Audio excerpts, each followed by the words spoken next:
Animation उद्योगात महाराष्ट्र अग्रेसर होण्यासाठी 3000 कोटी महाराष्ट्र ॲनिमेशन धोरणाला मंजुरी, राज्य मंत्रिमंडळाच्या भविष्यकालीन निर्णय। पंतप्रधान मोदींना शुभेच्छा देताना उद्धव यांची जीभ अडखळली, वाढदिवसाच्या शुभेच्छांच्या वेळी काढली शिवसेना फुटीची आठवण। महाधिवक्ता वीरेंद्र सराफ यांचा राजीनामा, वैयक्तिक कारणाने राजीनामा दिल्याची माहिती। क्रिकेटपटू युवराज सिंगसह अभिनेते सोनू सूद आणि उर्वशी रौतेला यांना नोटीस, सक्तवसुली संचालनालयाची कारवाई, सट्ट्याच्या जाहिराती करणं भोवणार। राज्याच्या आर्थिक स्थितीवर श्वेतपत्रिका काढा, नाना पटोले यांची महायुतीकडे मागणी। चिंता करायचं कारण नाही, राज्याची अर्थव्यवस्था सुस्थितीतच, भाजपचा दावा।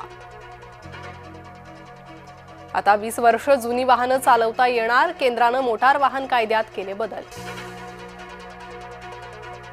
खबरदार, घोडबंदर घाटात अवजड वाहनं सोडाल तर, उपमुख्यमंत्री एकनाथ शिंदे यांनी खडसावलं, मंगळवारपासून घोडबंदर घाटातला ताण हलका होणार। नवी मुंबई आंतरराष्ट्रीय विमानतळाच्या उद्घाटनाची तारीख ठरली, पंतप्रधान नरेंद्र मोदींच्या हस्ते 30 सप्टेंबरला उद्घाटन। विमानतळाच्या नावाचा वाद पुन्हा चिघळणार, उद्घाटनाची तारीख ठरल्यावर दिबा पाटील समर्थक आक्रमक। पोलिसांवर मनोरमा खेडकरनं सोडले कुत्रे, मनोरमा खेडकर पूजाची आई पोलिसांकडून पूजा खेडकरच्या आईवर गुन्हा दाखल। उत्तराखंडमध्ये पावसाचा हाहाकार, 4 जिल्ह्यात 20 सप्टेंबरपर्यंत न जाण्याचं आवाहन, देहरादून मधील तामसा नदीला पूर।